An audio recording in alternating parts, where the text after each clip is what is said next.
Hi, my name is Jane Powell. Welcome to Community Connections, brought to you by the Greater Kanawha Valley Foundation.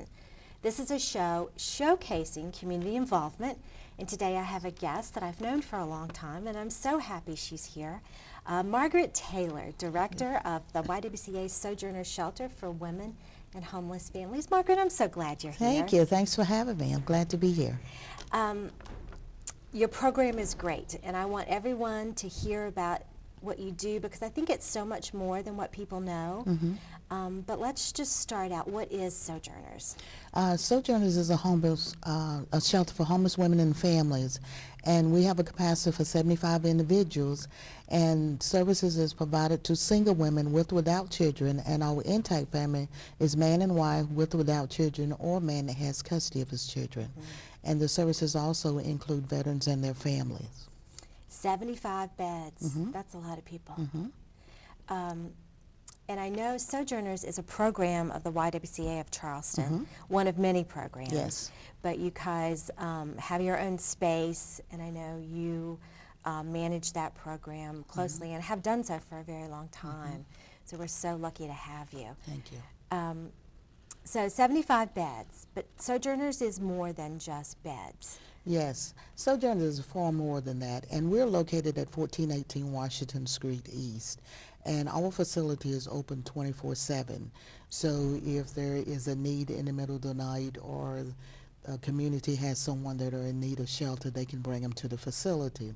But our goal is to help our individuals become back self-sufficient, and we do that in many ways by having, we have 2 case managers that work with our individuals. They help them develop goals, and and I say help develop because if we develop them, they won't take ownership. But if they are a part of it, they will take ownership. And the individual has to be working towards those goals on a daily basis. We have a substance abuse and a mental health counselor on site because that is a need. That is a challenge that we are all facing today. We have a program for the children because when the families become homeless, it's not the kids' fault that they became homeless.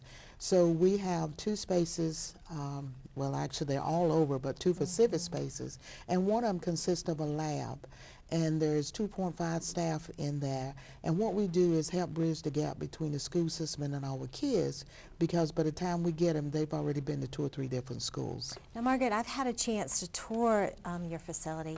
In this lab, this is the room with the rows of computers and supplies set up almost like a library. So the children are learning on the same computers and with the same materials as their peers in school. Is that right? That is correct, because we use an evidence-based program called Second Step, which is also used in the school system. And we have a homeless liaison individual, and we work closely with the school system. So if we have any issues in getting our kids into school, or if there's something going on with our the children that we may not have identified and they have identified, we work closely together. And so we know that if Johnny is having difficulties with math, then we know what to work with. So we're still doing the same thing. The other thing that we do is at least 40% of our individuals that we get don't have a GED, which they now call the TAS. We have a complete education piece of the program for the adults that is located behind Piedmont School, and it is open 5 days a week. And individuals can go and just brush up on their skills, gain employment skills. They have Dress for Success. They do interviews. We have up-to-date computers in the facility, thanks to the Greater Kanawha Valley. And we also, for individuals that need a specific uniform or steel-toed shoes, we make sure they have that. And we provide transportation to and from job interviews, and also provide transportation up until they get their first paycheck. And we do budgeting and money management because that's how some of our individuals got caught up. Not that they didn't have an income, they just didn't know how to divide it up and make it last in the run of the month. Just last month we had, last quarter we had 19 individuals that was preparing for the GED/TAFE. No way, that's great. Yeah, and 12 of them tested, and 4 of them passed it, and the rest passed section of it. So they are now back studying in order to go back and complete those sessions, because that's the good part. They only have to go back and take the sessions that they didn't acquire enough points with. But so, and then we have an aftercare piece of it, and with the aftercare piece of it is they go out and visit the residents once or twice a month, depends on their needs. Some residents, when they get that job and they get that apartment, is like, okay, we don't need anything else, we are good to go. But we make sure that they know what is available in their community. So when you say aftercare, you mean after they leave Sojourners? After they leave Sojourners. So when they're living independently, you're still keeping contact with them? Yes, we still keep contact with them because one, our goal is that our individuals don't have to come back through our facility. Right. You know, so if a visit a month helps do that, then we have accomplished what we're trying to accomplish. And then also when during the winter months, when the utility bill is high, there are programs that will assist, and we want to make sure that they have that information so that they don't have to make a choice. Do I pay the utilities or do I pay my rent? You know. And then the other thing that we have is we have a housing coordinator. And that has been, we've only had that for a year, but it has been a great addition to the program because that is the only person that has a job. The rest of us has many jobs. But she goes out and she works with the landlord association. If she sees a sign that's a place for rent, she figure out how that we can get our individuals into it. She goes to the housing meeting. She works closely with Charleston Housing because a lot of times our individuals has already been in Charleston Housing and can't go back for whatever reason. And not always that's something that they have done, but maybe the people that they had residing with them. And so oftentimes we have to get private housing, but she has been very successful in putting our individual into housing with them spending less time in the facility. So that is an added plus that we have, and we're certainly glad to have that additional piece to it. But you know, and we talk about the people that we serve, that we've served over 800 individuals, but it's not all about the number. It is what were they able to accomplish.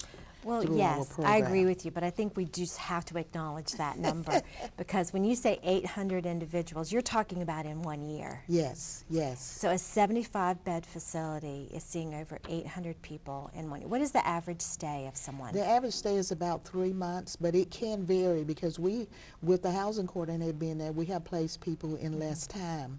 But it depends on their needs. We have some individuals that has bad landlord references, that owe an outrageous utility bill or something that is hindering them. So, or their family is large. We had a mom with 8 kids, so we have to do some searching to find a facility that is big enough for that. Right. Yes. Remarkable. And I know the housing coordinator has been a great addition Yes.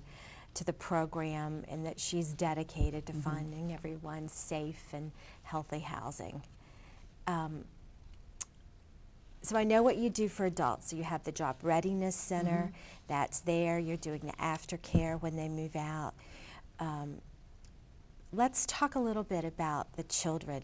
And I know that you have the tutoring programs, but I've seen them in the facility. They're happy and they play and they hug you, and they're happy children. Margaret, you make that happen.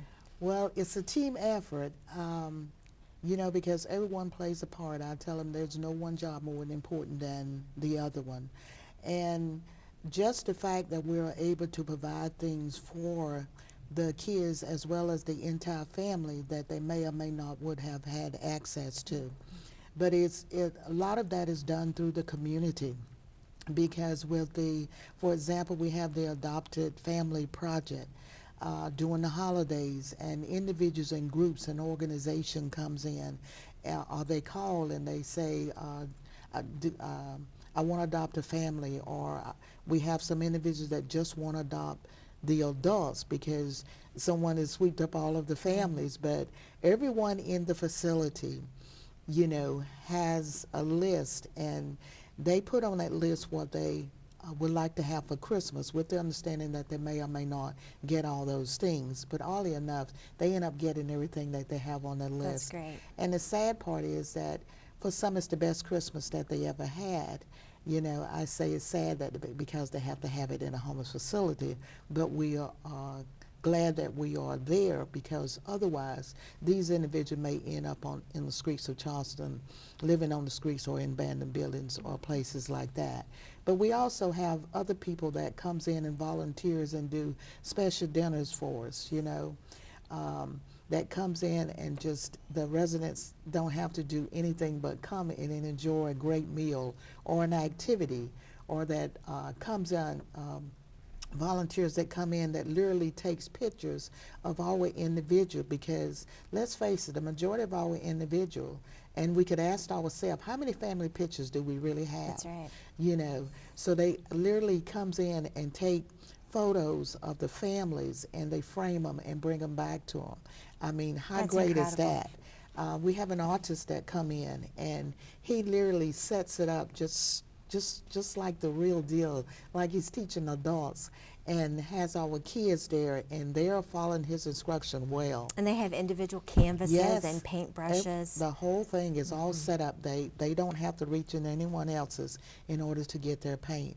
So these are the things that the community help us do, which allows us to be able to have outcomes with our program. Like last year, the youngest person we served was 2 days old. Our oldest one was 78 years old, you know, but 87% of those individuals gained housing and was able to maintain their housing.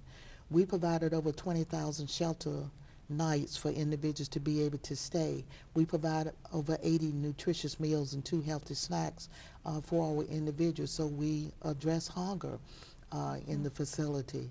78% of our individuals gained employment, and 74% was able to maintain their employment. Our sitting rate is only actually 5% of individuals having to come back to our facility, but it's due to everybody. We work collaboratively with all the different agencies here in the Valley. So what we don't have and they have, we just trade off if it's going to meet the needs of the individual. You know, we work with all the funding sources in the Valley. The Greater Kanawha Valley is absolutely wonderful to us, and we really do appreciate it because that shows that you believe in the work that we do. You know, and we can't do this by ourselves. I say it's a team effort, and it really is a team effort. Wow, you know, it's doing a very good service for our community. So as a volunteer or an organization, if I want to help, I can call the number, and anyone who needs help could call this number, but it is 304-340-3562. And I could, any time of year, provide a dinner.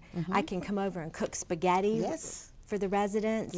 I could come over and teach them how to grow a tomato plant, do arts and crafts, or I'm guessing you would even let me read stories to the kids. So there is a number of ways that I could be involved, or my group could be involved. And I'm sure that there are many people that do that for you all year long. Yes, they do. We are blessed.